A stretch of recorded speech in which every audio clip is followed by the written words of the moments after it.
Hello student, good evening. मैं राम बाबू sir. आज पुनः हम आप लोग को ऑनलाइन क्लास लेकर आए हैं बीएससी पार्ट 3 का बैच। इस बैच में हम आप लोग को सिर्फ वीवीआई क्वेश्चन बता रहे थे एग्जाम के व्यू से। इससे बाहर एक भी क्वेश्चन नहीं रहेगा। तो हम पहले आप लोग को शुरू किया था डिफरेंशियल इक्वेशन, जो पेपर 7 में पढ़ना था। इसमें हम 2 क्लास बता दिया है आपको। आज क्लास नंबर 3 है। इसमें सिर्फ हम आप लोग को क्वेश्चन बैंक का ही क्वेश्चन बताने जा रहे हैं। यह मेरा नया चैनल है एएससी पाठशाला।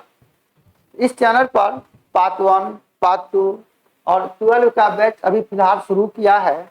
इसके साथ साथ सभी विषय का क्लास चलता है। तो यह जो हम वीवीआई क्वेश्चन बता रहे हैं, यह हम अपने पुराना चैनल पर पढ़ा रहे हैं, जिस चैनल का नाम था BSc math with Ram Babu sir. उस चैनल पर जाके आपको यह क्लास मिलेगा। और यह सेशन है 22 से 25 के लिए। और इस बार लास्ट बैच है, कारण जब सेमेस्टर 22 हो गया है। और यह जो हम क्लास दे रहे हैं आप लोग को ऑनलाइन, आप लोग के लिए रामबाण साबित होगा। इससे बाहर एक भी क्वेश्चन नहीं रहेगा भाई बाप, याद करना। तो इसमें हम पढ़ा रहे थे आप लोग को डिफरेंशियल इक्वेशन। डिफरेंशियल इक्वेशन में हम शुरू किया था वेरिएशन ऑफ पैरामीटर। तो हम आप लोग को आज बता रहे हैं वेरिएशन ऑफ पैरामीटर। क्लियर? हम बता रहे थे आप लोग को डिफरेंशियल इक्वेशन। इसमें जो हम चैप्टर बता रहे थे, इस चैप्टर का नाम था बउआ वेरिएशन ऑफ पैरामीटर। तो वेरिएशन ऑफ पैरामीटर से एग्जाम में हाफ क्वेश्चन पूछता है। तो पिछले क्लास में हम क्वेश्चन बताया था आप लोग को शेक पर। आज हम बता रहे हैं, यहाँ क्वेश्चन लिखा रहेगा solve by variation of parameter. मतलब ये डिफरेंशियल इक्वेशन को सॉल्व करना है, लेकिन वेरिएशन ऑफ पैरामीटर के सहायता से। तो मान लो हम यहाँ क्वेश्चन दिया कि d2y by d x square plus cosec x, sorry d2y by d x square plus y बराबर cosec x. Most VVI question. इसी में हम क्वेश्चन दे रहे हैं आपको कि d2y by d x square plus यह दिया ए स्क्वायर इंटू वाई बराबर कॉसेक ए एक्स। मतलब कॉसेक का यह जो एंगल है ना ए एक्स, यहाँ उसका स्क्वायर है ए स्क्वायर इंटू वाई। अगर यही अंक में रहे ना कि d2y by d x square plus 4y बराबर कॉसेक का एंगल 2x। अगर हम इसमें कोई भी अगर एक क्वेश्चन आपको बता दें, तो आप आसानी से यह दोनों क्वेश्चन आप बना सकते हो। जो भी छात्र, अगर आप पिछला क्लास ना किए होंगे तो आप उस चैनल पर जाके और पिछला क्लास जरूर देख लेना, ताकि यहाँ समझ में आए। और एक क्लास और बताएंगे, तो वेरिएशन ऑफ पैरामीटर से आप आसानी से क्वेश्चन बना सकते हो। यह यूट्यूब के चैनल पर ही हम बता रहे हैं, जिस चैनल का नाम है BSc with Ram Babu sir. और एक नया चैनल है एएससी पाठशाला। उस चैनल पर हम शुरू किया है पार्ट 1, पार्ट 2 और 12 का बैच फिलहाल। और बहुत ही जल्द एक टीचर के लिए बैच हम शुरू करने जा रहे थे। और यह ऑनर्स के साथ साथ आपको अदर कॉम्पिटिटिव एग्जाम के लिए भी यह लाभदायक साबित होगा आपके लिए। तो अब चलते हैं क्वेश्चन। अगर हम इसमें किसी एक क्वेश्चन को अगर सॉल्व कर दें, तो मान लो ये पहला नंबर क्वेश्चन ही सॉल्व करते हैं तो आसानी से आप यह दोनों क्वेश्चन बना सकते हो। यह दोनों क्वेश्चन हम आप लोग को दे रहे हैं होमवर्क में। यह क्वेश्चन को आप होमवर्क में बना लीजिएगा। क्लियर? किसी भी छात्र को अगर कोई भी डाउट हो, यहाँ नंबर दिया गया था, उस नंबर पर आप संपर्क कर सकते हो।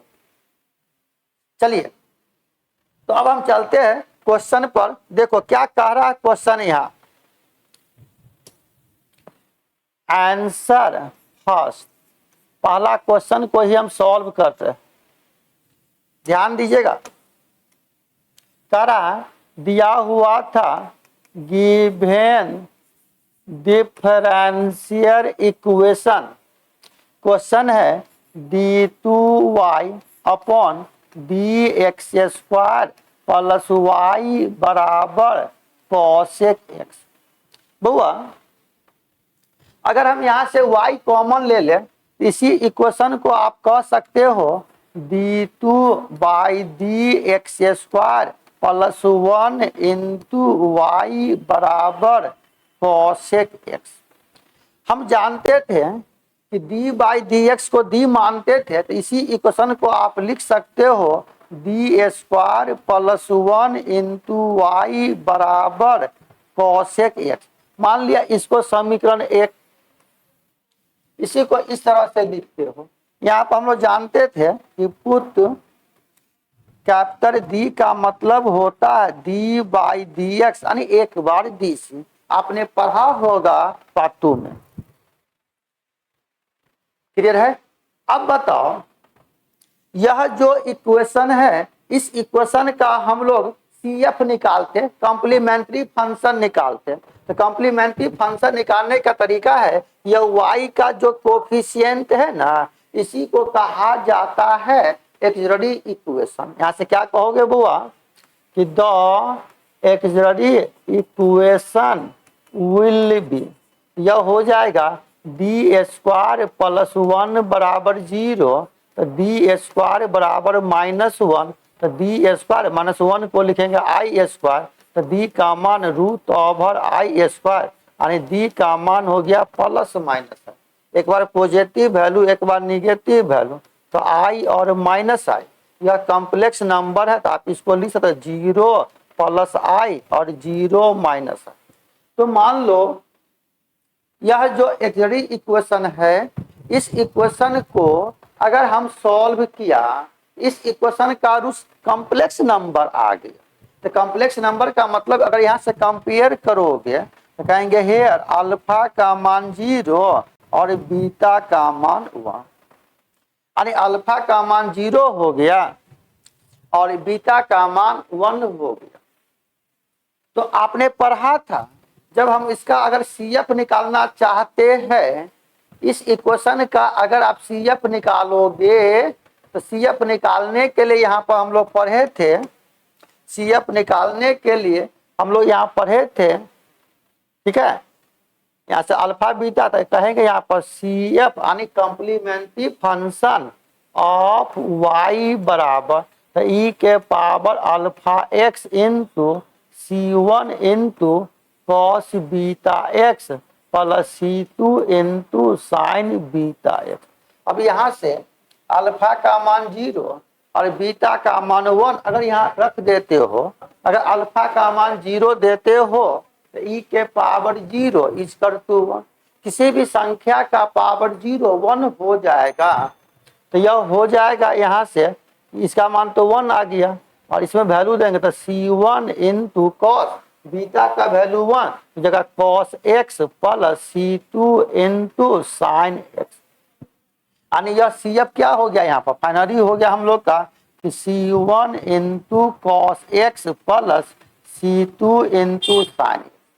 देखिए यही C1 C2 को हम कैपिटल A और कैपिटल B भी मान लेते हैं।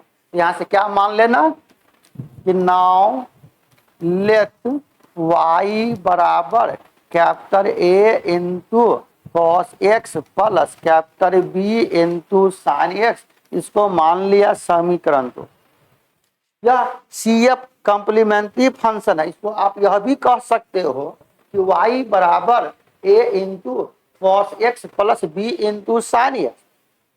यह C1 की जगह ए लिख दिया और C2 की जगह बी लिख दिया।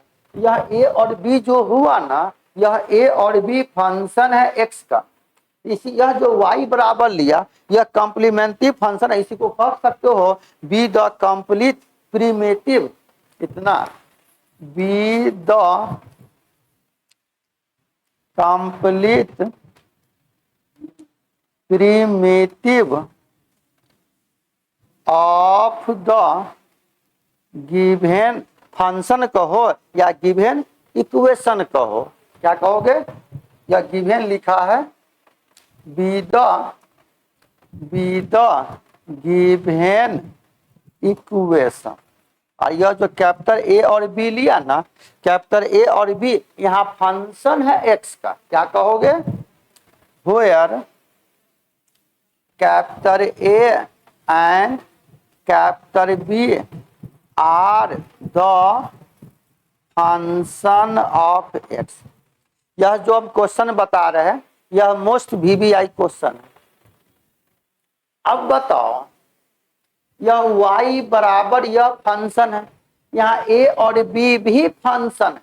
तो अब क्या करेंगे, इसको अगर हम एक बार DC करेंगे तो a तो फंक्शन है x का, इसको पहले u प्लस v पर DC करेंगे, फिर इसको u इंटू v पर DC करेंगे। क्लियर? पिछला क्लास में सारा चीज हम बताए थे आप लोग को। तो अब बताओ, जो हम यहाँ पर लिया यह जो समीकरण मेरा 2 है, तो इस इक्वेशन को क्या करेंगे हम लोग यहाँ से कि differentiate with respect to x in equation 2।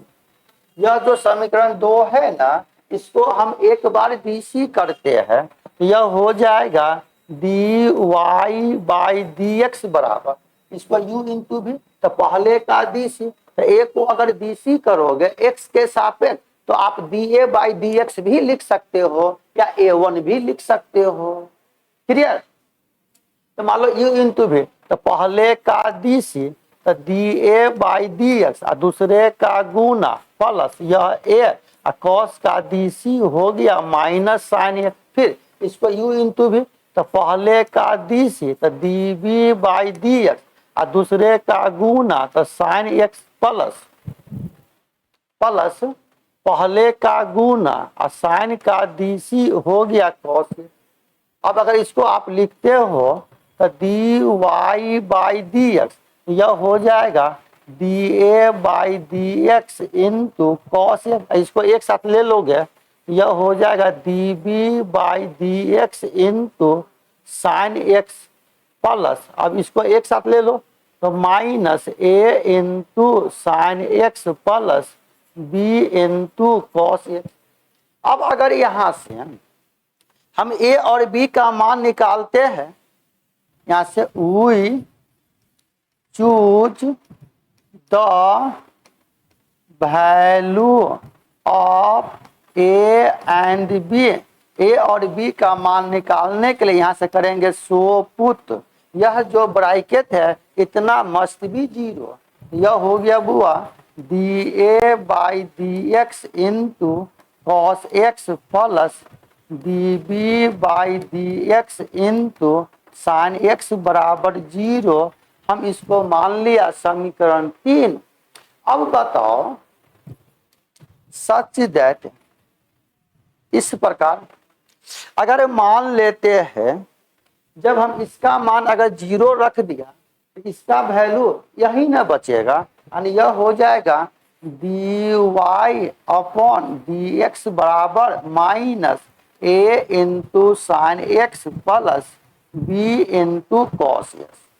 यहाँ तक किसी भी छात्र को दिक्कत कमेंट करो। दिक्कत नहीं है तो आगे बढ़े। देखो, अगर हम इसका मान 0 रख देते हैं तो यह तो पद गायब हो गया, अब यही ना बचेगा भैया। तो dy बाई dx का वैल्यू यह आ गया। अब यहां से क्या करना था, इसको एक बार फिर DC कर दो। यह जो समीकरण लिखा ना, इसको एक बार फिर DC कर दो। तो ध्यान दीजिएगा, बड़ा सिंपल है। तो इसको फिर करो differentiate with respect to x, यह हो जाएगा d2y by d x square.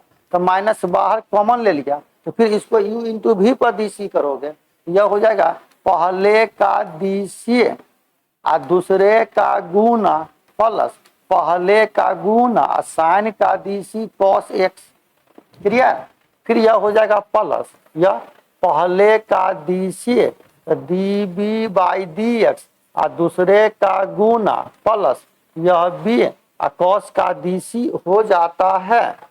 यह हो गया बी और कॉस का d c minus sine x.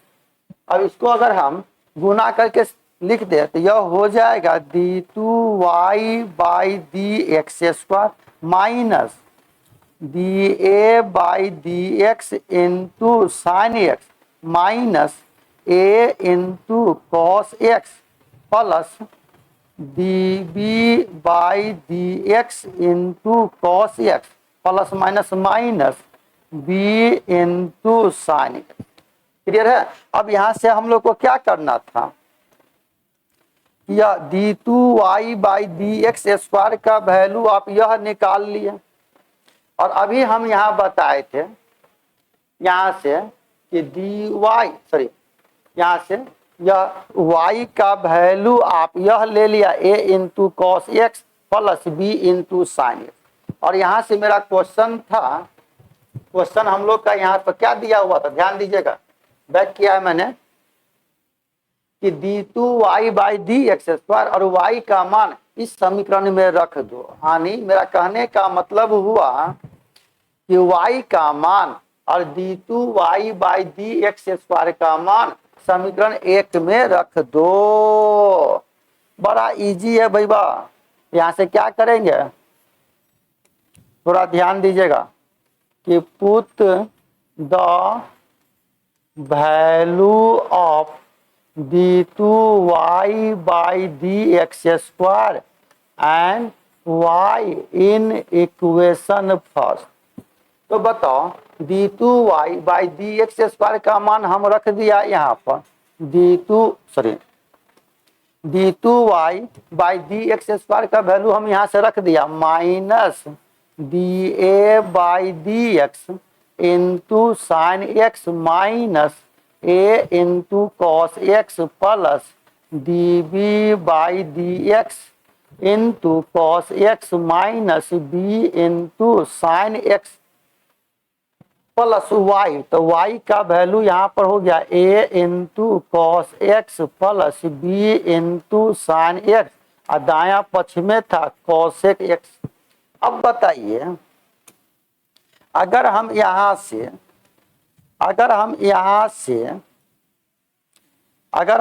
से लिया तो a इंटू कॉस एक्स और minus a into cos x cancel, यह हो गया b इंटू साइन एक्स और minus b into sine x cancel.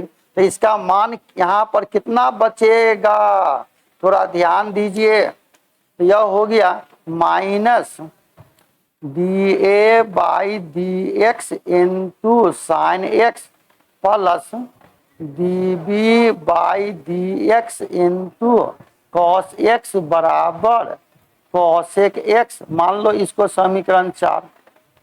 और आप याद करो यहाँ पर अभी आप लिया था, अभी आपने यहाँ पर समीकरण 3 यहाँ माने d a by d x into cos x plus d b by d x into sine x का मान 0। तो समीकरण 3 और समीकरण 4 को अगर यहाँ से सॉल्व करते हो तो आसानी से आप ए और बी का मान निकाल सकते हो। क्लियर है। तो हम अगर डायरेक्ट पिछले क्लास में बताए भी थे। तो अब बताओ अगर हम यहाँ से कह दें कि सॉल्विंग द इक्वेशन 3 एंड 4, समीकरण 3 और 4 को अगर आप सॉल्व करते हो, किसी एक को गायब करते हो, मान लो उसमें था D a by D S का गुणक साइन है, यहाँ तो कॉस है, यहाँ साइन है, इसका कोफिशिएंट उसके साथ और उसका कोफिशिएंट इसके साथ अगर हम गुना कर दे मेरा कहने का मतलब हुआ कि समीकरण 3 और 4 को अगर आप सॉल्व करोगे इसका वैल्यू आ जाता है dA/dx बराबर -1। और इसको सॉल्व करोगे फिर से या dA/dx का मान दोगे तो dB/dx का वैल्यू आ जाता है cot x।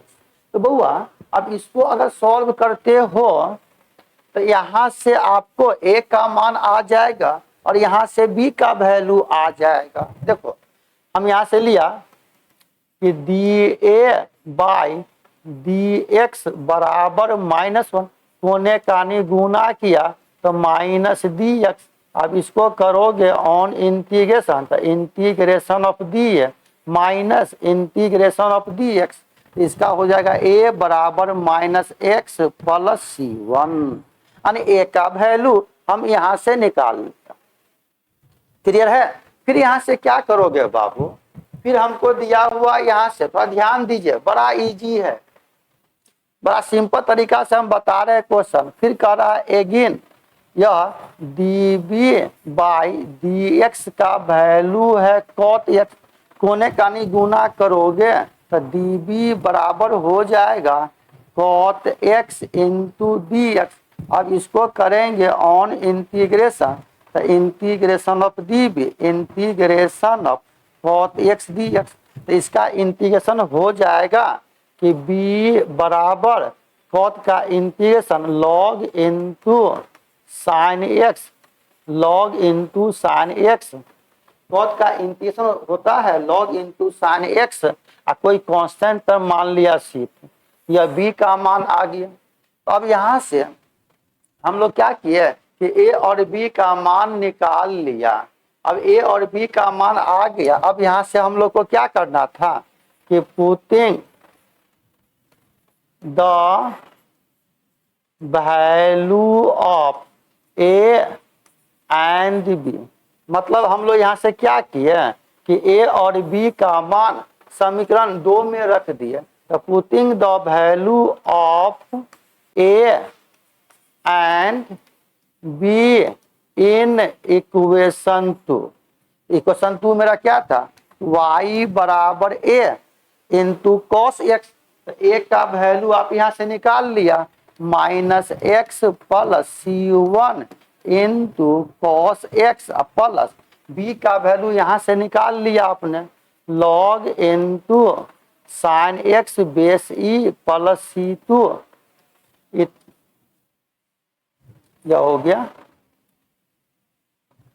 c2 into sine x। इसी को सॉल्व करोगे ना तो ही आ गया which is the required solution of the given equation, या which is the complete solution, जो भी लिख सकते हो, यही आ गया यहाँ पर which is the complete solution of the given equation. इस तरह से आप आसानी से यह क्वेश्चन बना सकते हो। यह जो हम बैच दे रहे थे ना आप लोग को, यह जो हम बैच दे रहे हैं आप लोग को, तो आपके लिए यह रामबाण साबित होगा। इसमें हम सिर्फ और सिर्फ VBI क्वेश्चन ही बता रहे हैं। तो आज का क्लास इतना ही। इसी पर मैंने 2 क्वेश्चन दिया होमवर्क में, उस क्वेश्चन को आप बना के देखिएगा। फिर हम कल क्वेश्चन लेकर आते हैं वेरिएशन ऑफ पैरामीटर पर ही, टेन वाला क्वेश्चन, अलजेब्राइक वाला फंक्शन, मोस्ट VBI क्वेश्चन है। तो फिर मिलते हैं अगले क्लास में इसी अंदाज के साथ। जय हिंद, जय भारत।